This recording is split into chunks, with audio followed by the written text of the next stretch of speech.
All right, well, we are going to continue our series on the book of Exodus and talk about the biblical Moses that Hollywood forgot.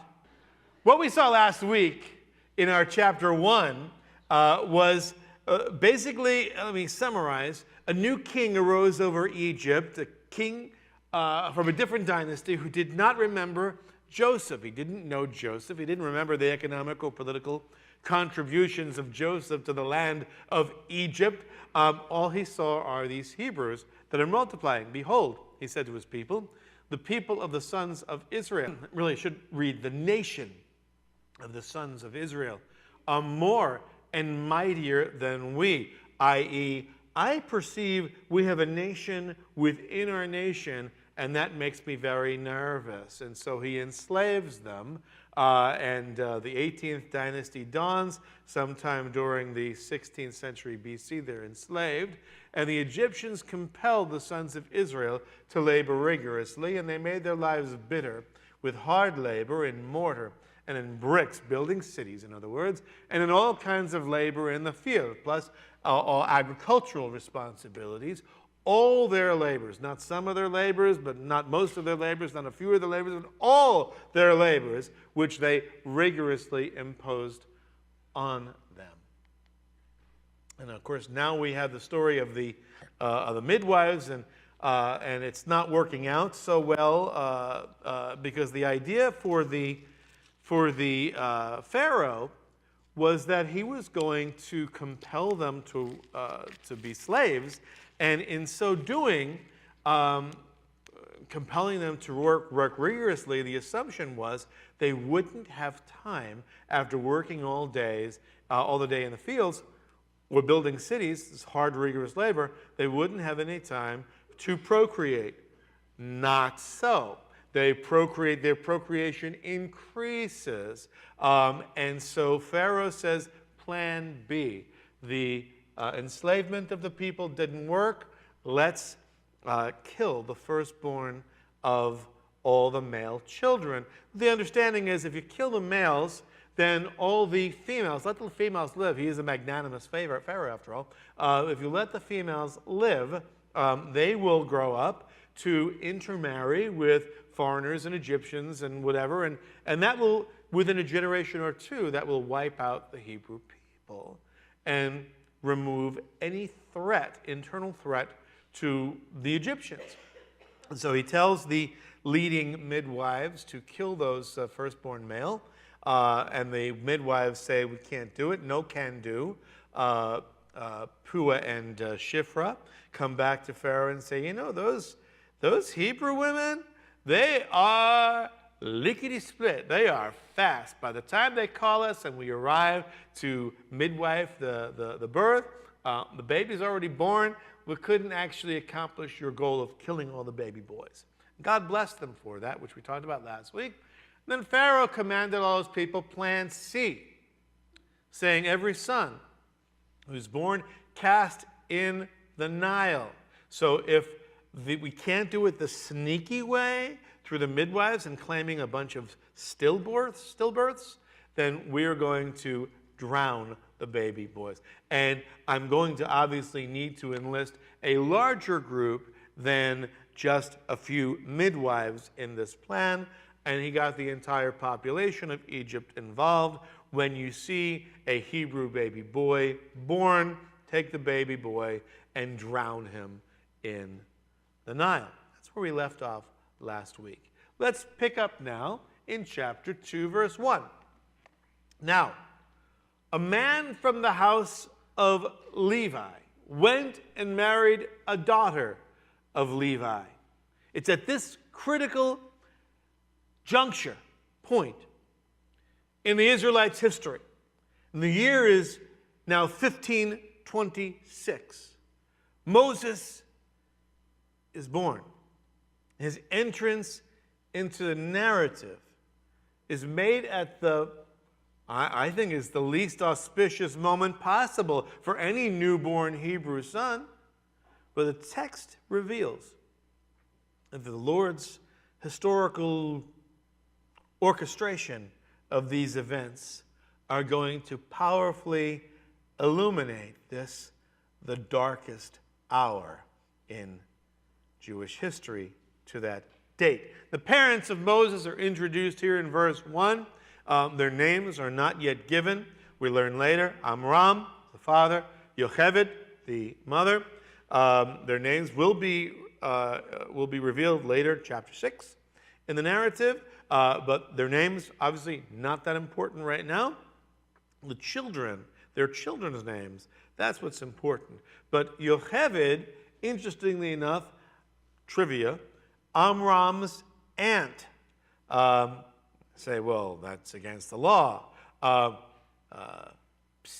Moses hasn't given the law yet. It's not yet a problem to marry interfamily.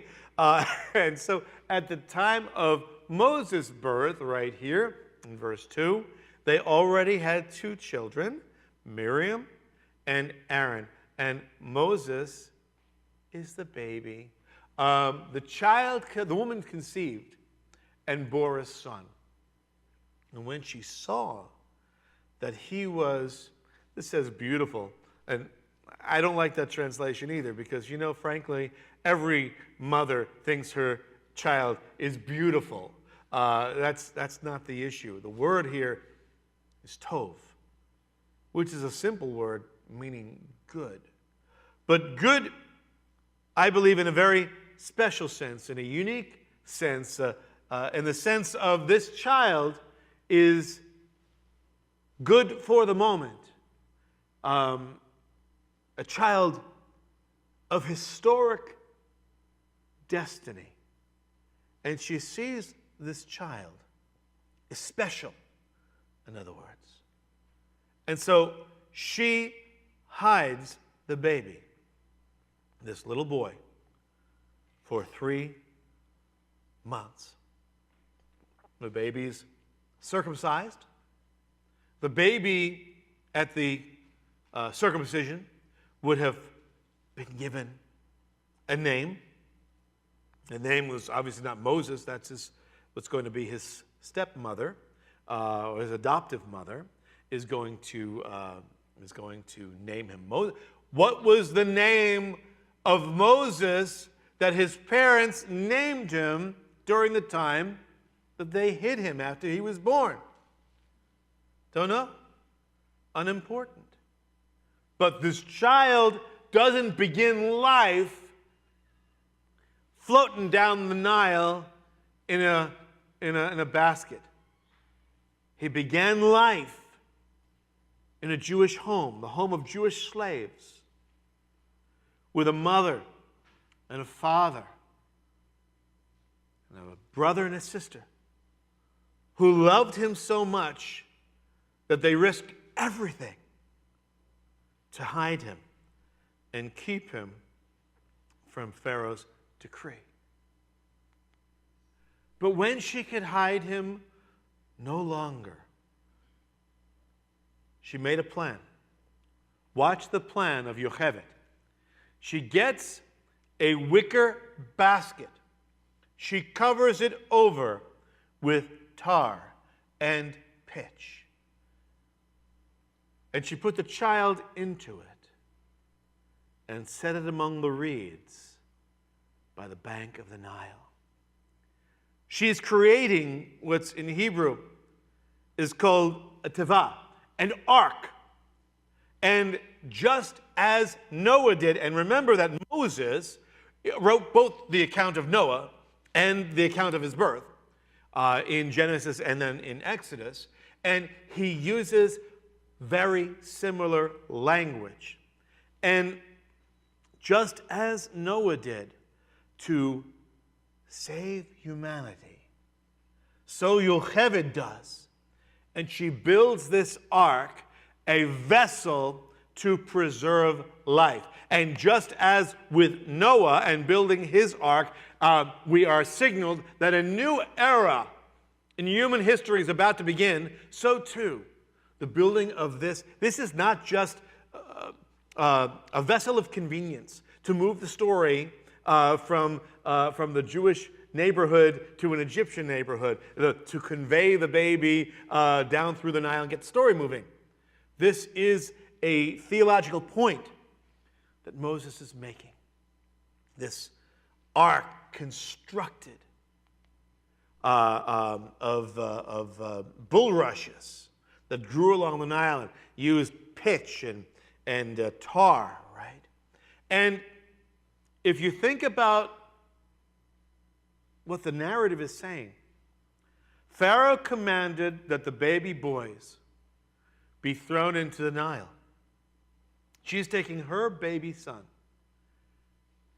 and putting him into the same location, into the location of death for the children of Israel. But she created a vessel to preserve that life in that location of death, the very location that Pharaoh had decreed that the baby boys be thrown. And she sets it adrift. And his sister stood at a distance, Miriam, to find out what would happen to him. Now, many people approach this text and they think, well, she can't hide him anymore, so basically she's throwing a Hail Mary, pardon the expression, a Hail Miriam, and setting him afloat and crossing her fingers, so to speak, in the most Israelite way possible, and taking her chances, if you will, okay, relying on the providence of God. This is not a mere random act of a mom's desperation. It's a very well-considered plan. And that becomes clear because Yocheved instructs her daughter Miriam, observe the progress of the basket as it makes its way down the river. And the daughter of Pharaoh, princess of Egypt, came down to bathe at the Nile, with her maidens walking alongside the Nile. And she saw the basket among the reeds, and sent her maid, and they brought it to her. Is that the providence of God? The timing of God? Or is that the shrewd timing of Yocheved and Miriam? You decide. The floating what was that? You want to preach the story? Okay. No, I asked you, Tom, to make your own mind up. I believe it's shrewd timing. Okay. The floating basket captures the attention of Pharaoh's daughter, who had chosen that moment to bathe in the river. We are creatures of habit. So on the one hand, it's very possible that she decided, my, how hot it is today. I believe that a dip in the Nile would be most appropriate at this time. Or perhaps it was her regular habit with her entourage to wade into the Nile at this time of day. Impossible to discern from the text, but this would have been Princess Hatshepsut. Hatshepsut was the daughter of Thutmose I. And when Hatshepsut opens the basket, or when the open basket is brought to her, the contents revealed to the princess, what does she see? A crying baby Hebrew.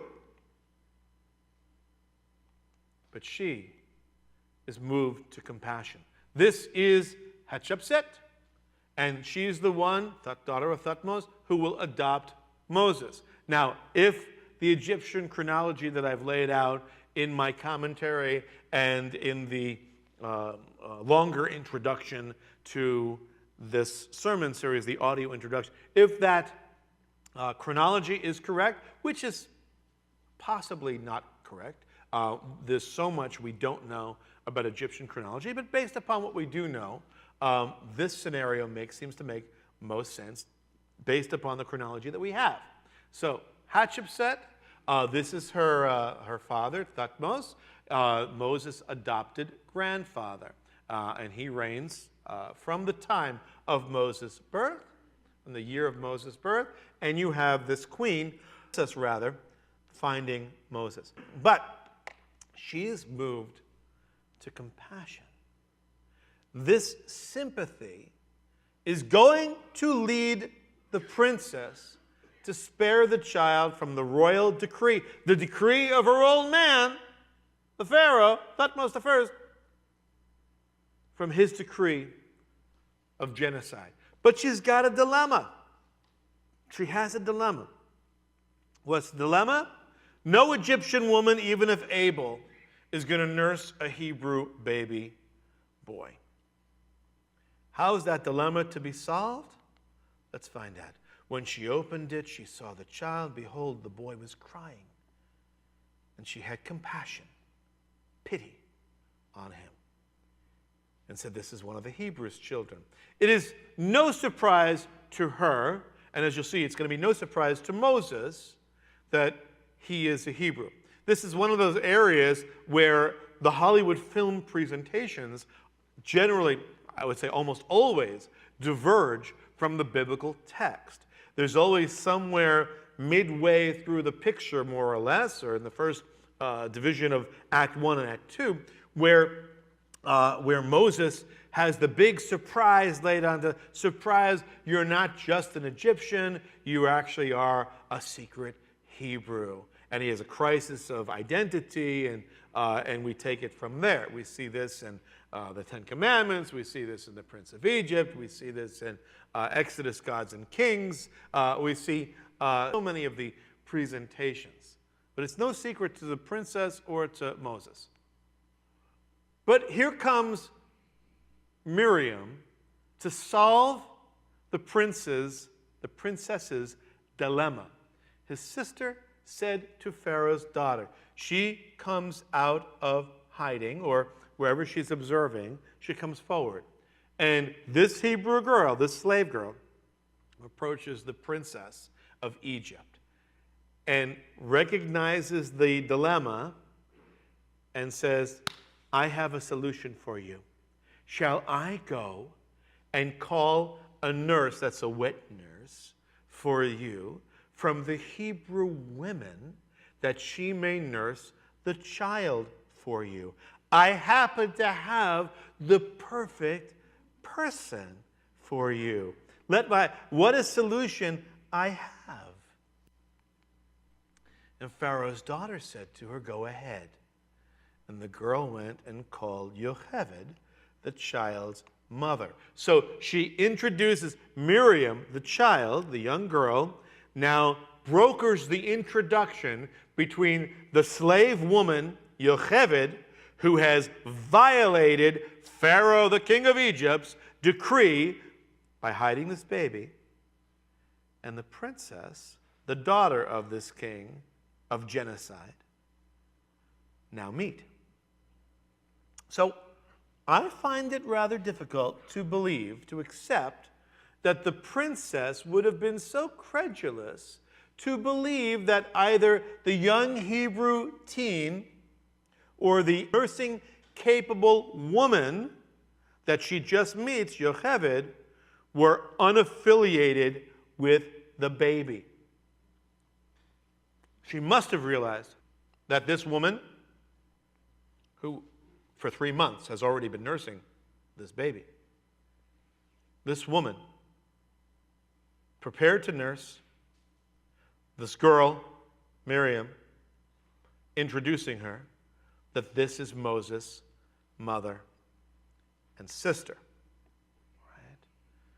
The princess must have realized that now all three of them, these three ladies, have all become silent co-conspirators in a life-saving operation to save that baby boy's life.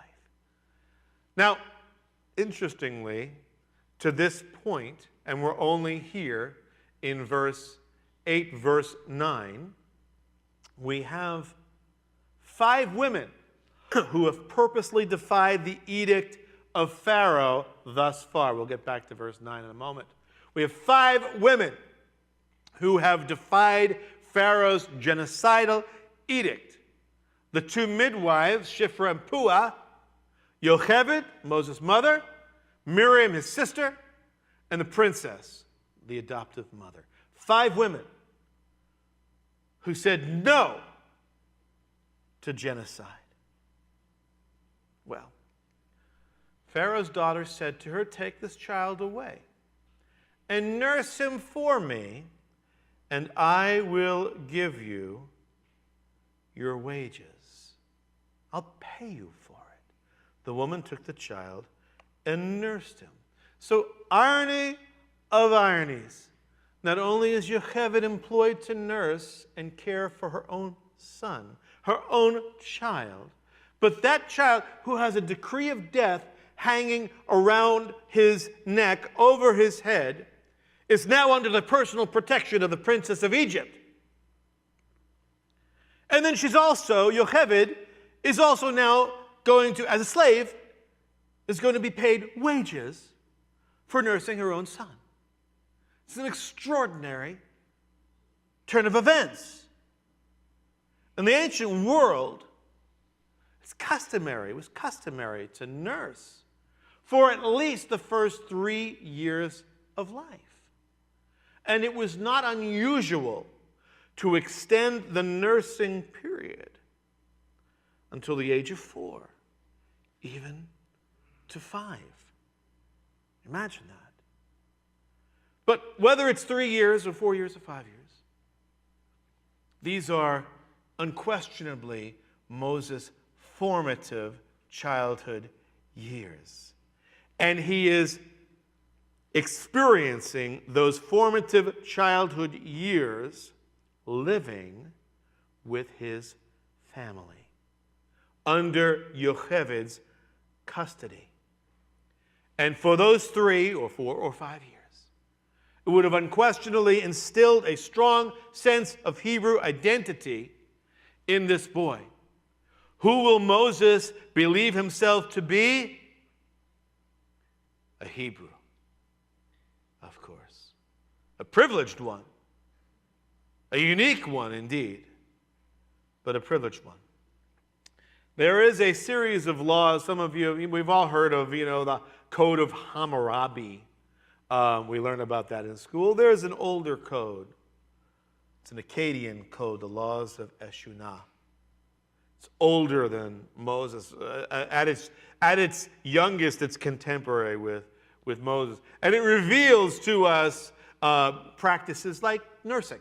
It's how we know some of the stuff that we know. And why I can tell you that it was at least 3. This is not 6 months and out. This is age of 3, age of 4, age of 5. And living with the wet nurse was the way it was done.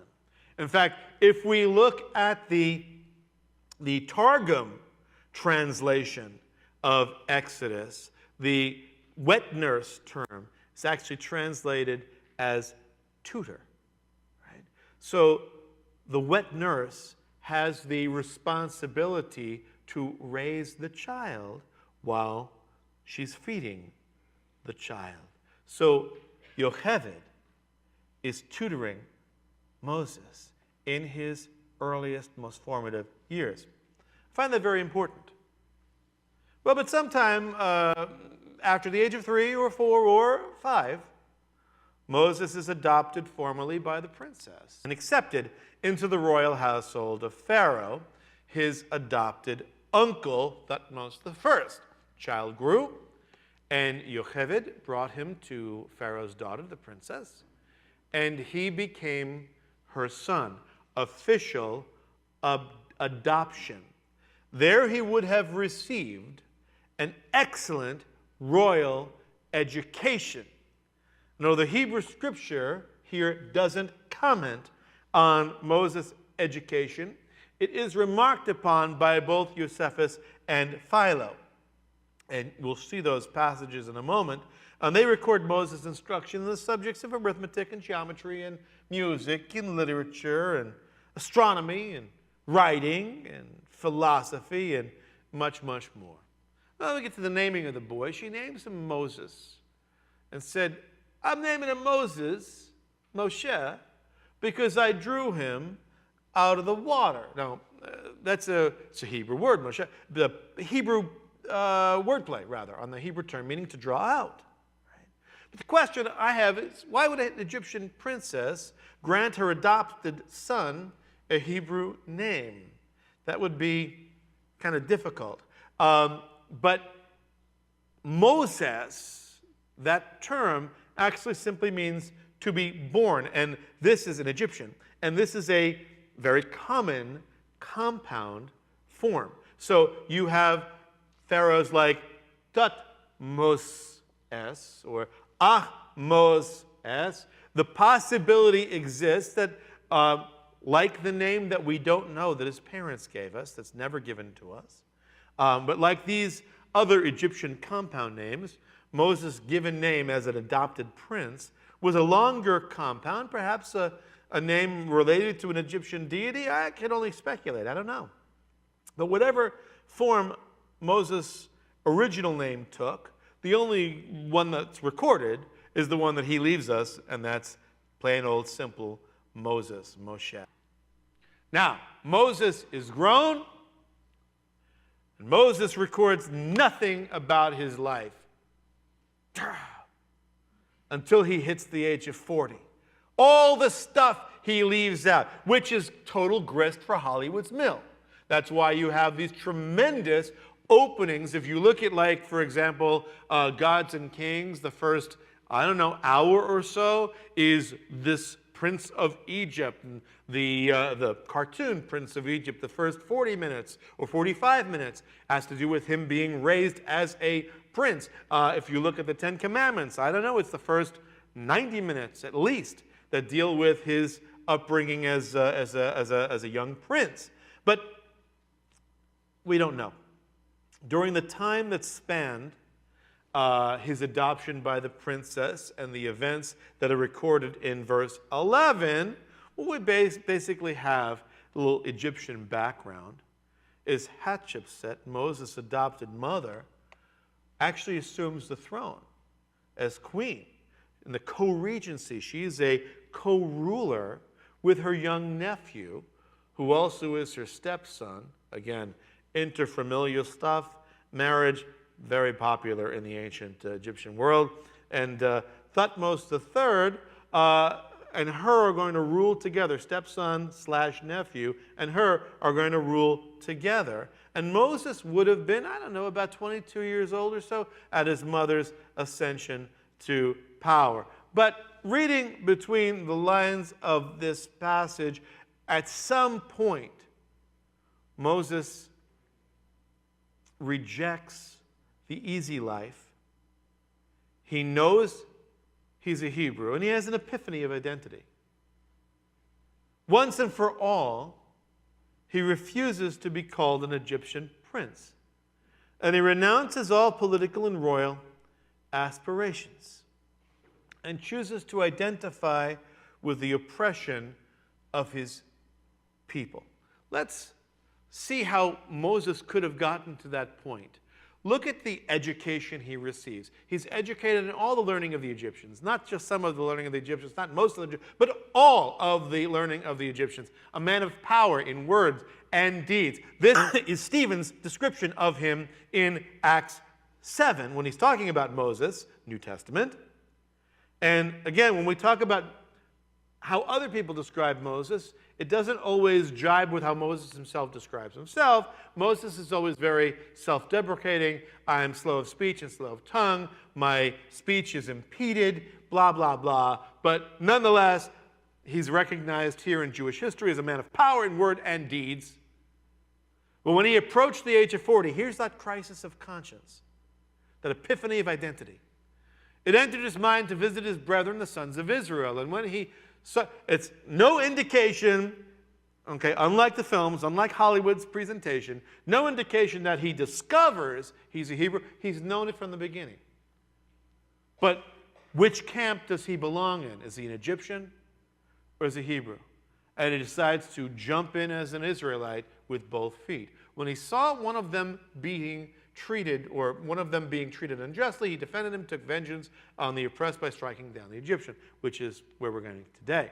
And he supposed that his brethren understood that God was granting them deliverance through him, but they did not understand. So he has always thought of himself, no surprise, always thought of himself as a child of destiny. His mother would have told him as such. Yocheved, you have been saved. You, of all your peers, you are the only child your age. You have no other children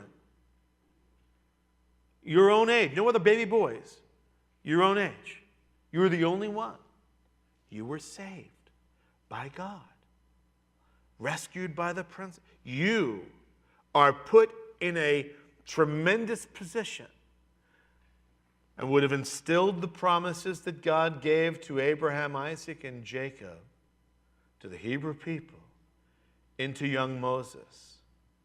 But the throne, the crown, the royal lifestyle, the pull of Egypt, the pull of identity, in which camp? And it takes him to the age of 40 to get to the point where, okay, I can't run from my destiny anymore. I will embrace my destiny. I was saved for a special purpose. I am a unique child of destiny. I will deliver my people. But it doesn't work out that way. They don't understand. Moses understands his identity, but the Hebrew people do not understand who Moses is. They do not recognize who Moses is.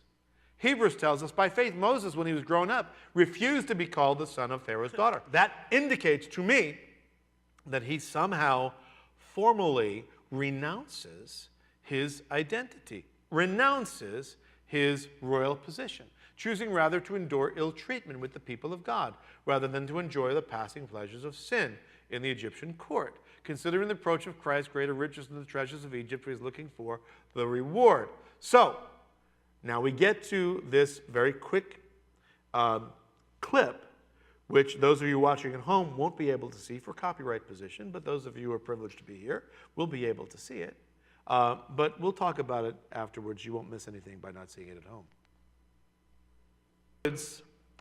What we just saw is Hollywood's presentation of what's described here in the scripture. It's creative license, obviously, and again, this big reveal to the slave. In this instance, it's Joshua, very conveniently, that when he saves is Joshua. But that Moses is a Hebrew. They know this. Then Moses, and they expect, in this movie, they expect to deliver. No, Moses, according to the text, already knows he's a deliverer. It's the Hebrews who do not identify the deliverer with Moses, who refuse to identify them together.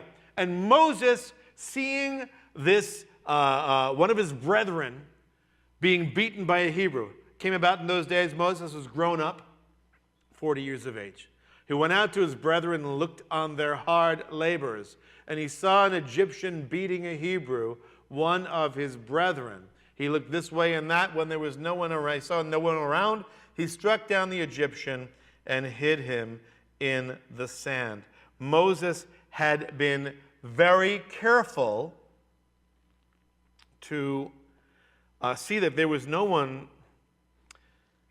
You know, you look and see Moses looking this way and that. You think Moses is trying to hide the deed that he's done, and that's why they say. That's why they say that Moses looked around, and so he's hiding his deed. He's ashamed. He knows that what he's done is wrong. I don't read it that way. I see Moses knowing he's the deliverer, but observing his people from a distance, still a little bit distant from them. And he looks and he sees somebody beaten, and nobody's going to lift a finger. No one is going to intervene to stop that injustice. He sees there's no one around, and he realizes it's going to have to be me. Maybe this is my time to deliver.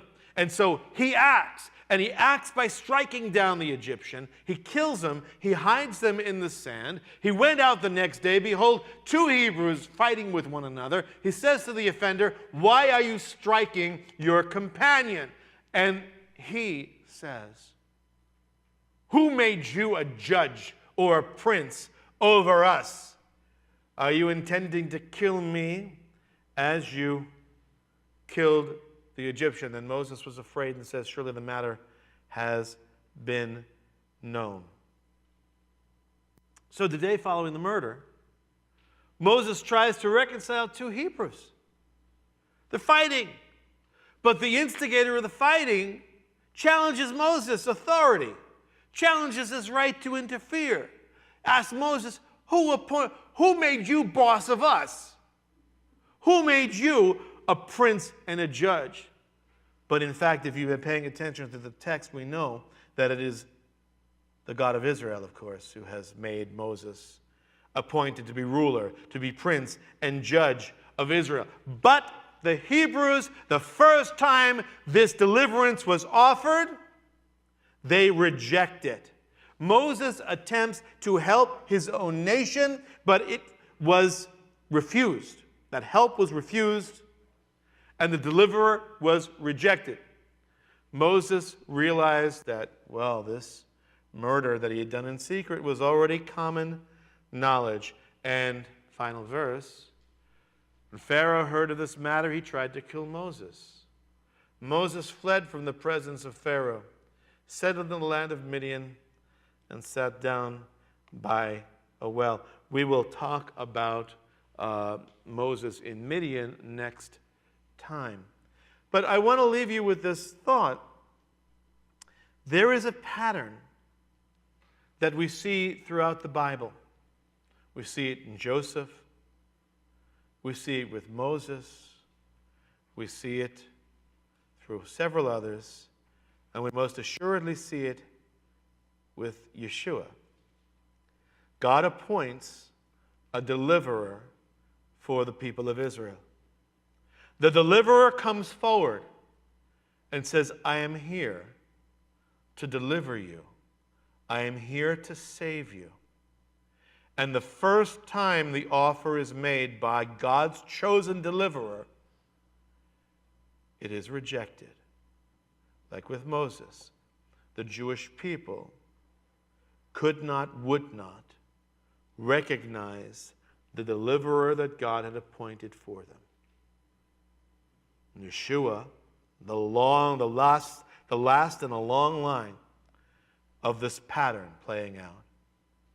The appointed Savior, the Messiah, the deliverer of his people, the one, the prophet like unto Moses, the second Moses, comes forward.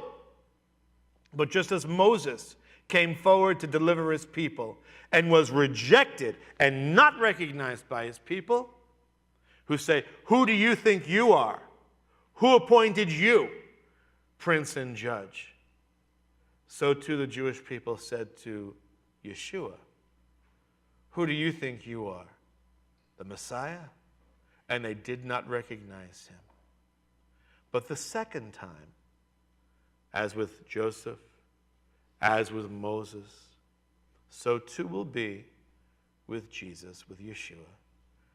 When he appears a second time, the Jewish people, corporately as a whole, will, in a flash, in an instant, in a moment, will recognize their Messiah. And that is a moment that we pray for. And that's a moment that Moses reminds us to look forward to.